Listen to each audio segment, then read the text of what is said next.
What a schneidi shame. Or sham. Which one again? It really doesn't matter at this point. Now, Nat, what do you think of the coronavirus? Coronavirus? Yeah, how are you feeling about it? Well, I'm a little bit worried, but then I'm not worried. And then I'm worried again, and then I go, nah, screw that. And then I go, well, I don't want to get the coronavirus. Have you stockpiled? Have I stockpiled? Have you stockpiled? No, I haven't. Okay. But I want to. Because what if I'm wrong? So, will you? I might. When? When the toilet rolls come back. Alex, how do you feel about the coronavirus? I'm going to Shanghai in 10 days. Okay. Are you? Their flights? Just a holiday. Well, let's see if this conversation can change your mind. Ladies and gentlemen, we're going to stop talking between ourselves and bring on an expert. Put your hands together, take them apart, put them back together for Professor James McCaw.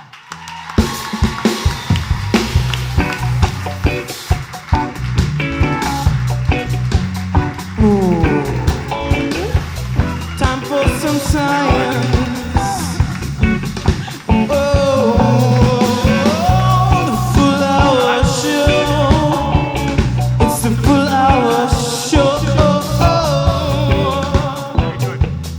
Time to do a little bit of science research on coronavirus. Just before we get started, Who ordered a long black? You want to come and get it?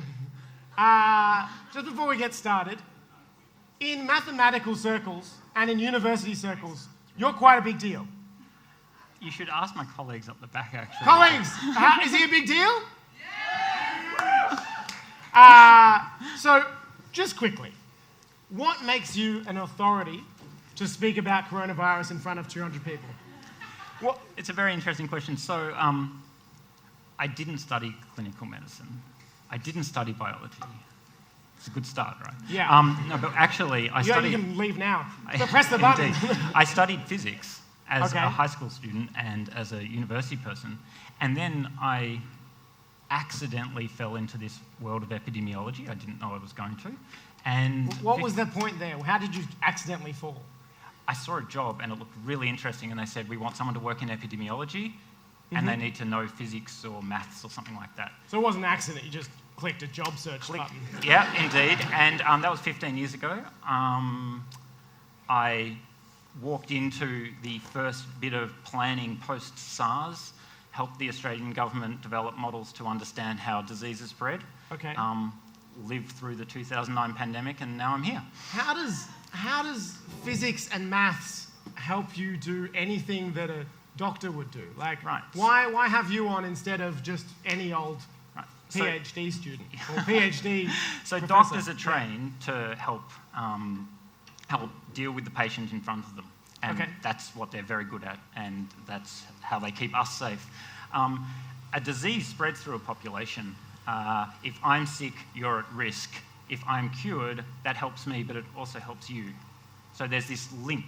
Why does it help me? Because then I can't cough on you and make you sick if I get better. If you get better. Yeah, Right. so it's better for the population. It's better for the population, and that sets up this dynamic, this transmission, this process. And to understand how that works, you can't just look at the numbers, and you can't just base your decisions on what is the person in front of you. You actually have to understand that whole population level, and that needs mathematics. It needs the same differential equations. These things that some of us might have seen in high school are actually there helping us understand how this virus spreads through the population. So how does this virus spread through this population? Give us a general overview of what happened at the start. Right, so we still do not know. That is perfect, because the job, mathematicians are known to turn coffee into theorems. That's the in-joke on us. But It's definitely an in-joke. Yeah, I know, it's hilarious. It's not a good public joke. No, but it's true. I make terrible ones. That's okay. Okay, thanks. No, it's all right. So we still don't know where this thing exactly came from. It came from an animal bat, reservoir, and A bat? probably.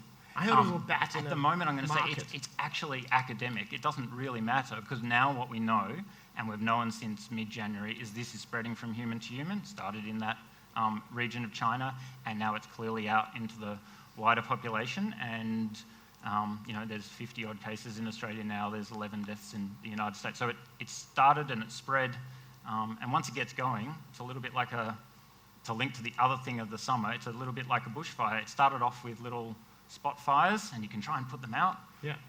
But once they link up and get going, then it's about management, not about extinguishing it. So in your opinion, do you think that those spot fires, are they going to link up?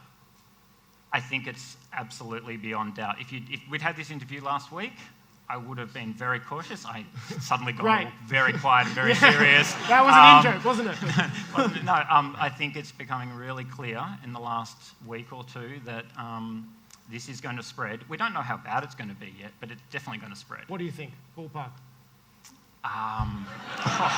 Put me on the spot. Yeah, of course. Look, the early data is a little bit concerning in terms of how many people.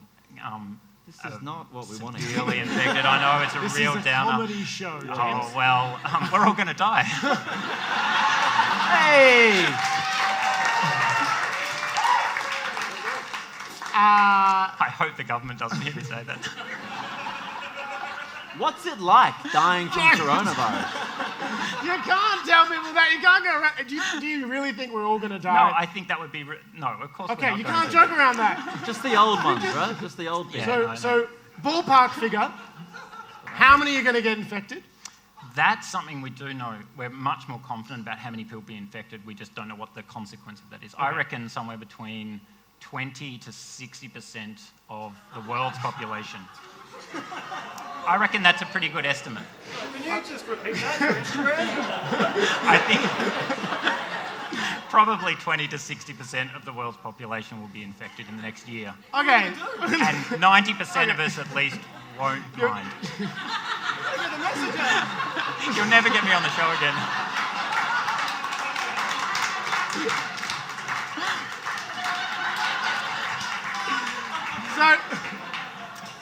So James,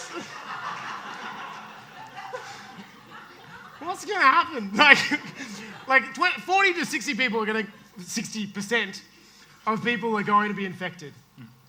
What's it going to be like? So just remember that 20 to 30% of the population get influenza or a cold every year, or we all probably 90% of us get a cold, and that doesn't, we're all here, we're all happy here at a comedy show.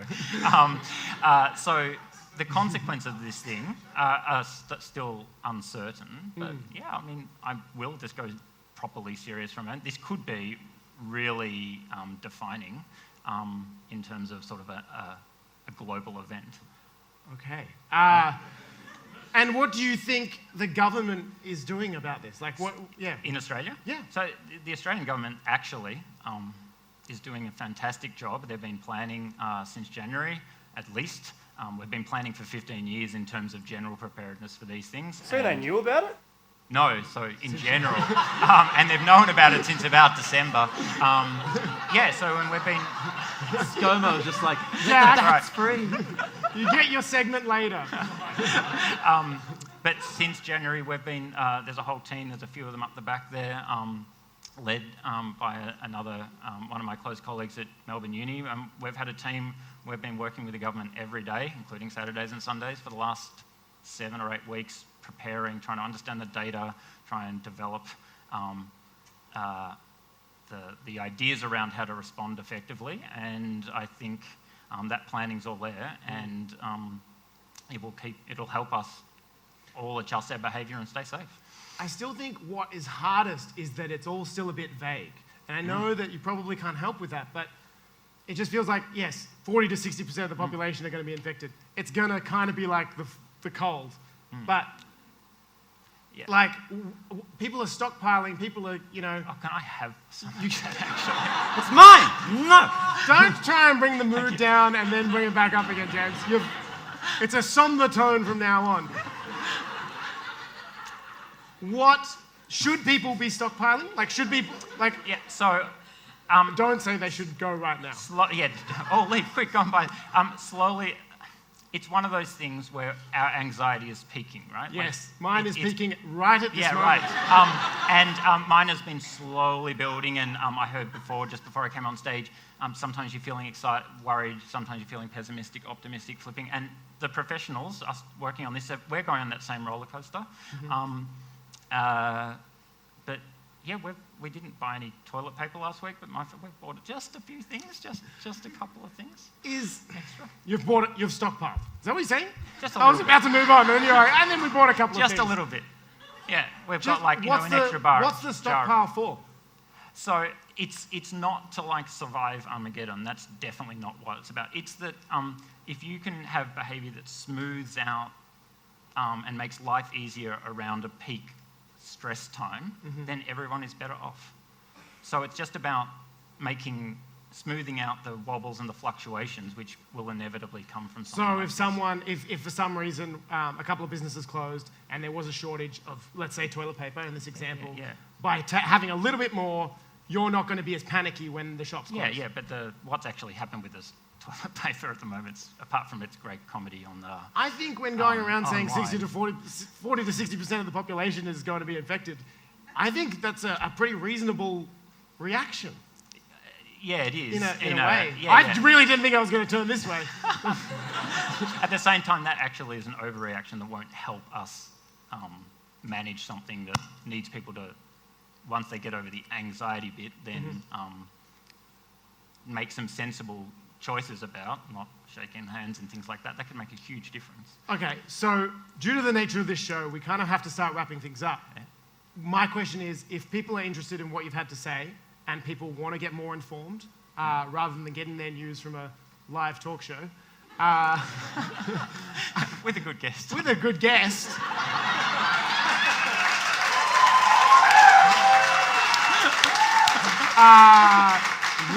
where can they find that information? Right, so the best place to get information, if you're interested in the global picture, read the WHO website. It updates and provides recommendation every day. So WHO, coronavirus, Google, you'll find it.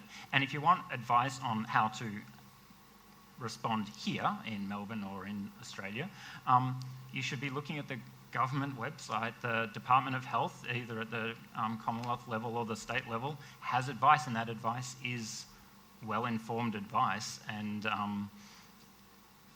that's the right place to look. I mean, I sound like I'm sort of saying, governments are right. And on this, they are. I think on many other issues, they're crazy. But Thank God, because yes. well, I think everyone has really appreciated your time here. And if you have more questions for James, he will be staying behind after the show. You can ask him questions. You can clarify with him some of the things he said. You can give him a roll of toilet paper as well, There's one. if you're generous. But without the community that is around Full Hour, we can't get guests like this. So also thank you. Make sure you support James and other people like him. It's really great to integrate the arts and science and build amongst a strong communication network. Yep. And you've really helped us in doing that. Was that me? It's the virus. It's honest. Thank you so much, James. Thank you, Robin. Cheers. James McCaw, everybody! Round of applause for James McCaw! That way? Thank you. Thanks, man. I think it's really safe to say that everyone's a bit rattled. I'm still going to Shanghai. That's not how I thought that interview was going to go. He was on the show to say, guys, it's chill. He was on the show to be like, on a scientific note, you're all overreacting. But look, that's live. That's live talk shows for you. Actually, I was lying about still going to Shanghai. I literally, in that interview amount of time, just changed my flights to Byron Bay in November. Yeah. Just to be sure, And also, I'm driving now. Matt, how do you feel? Still unsure? Still confused? No, I'm sure, man. It's devastating. I don't know what the hell we're going to do. But I've got my toilet paper here, so, I don't know what the toilet paper is supposed to do. I have a way. I have something that'll Is it like lighten a us up. paper I mache? have a trick up my sleeve. Oh, yeah. Well. for a show.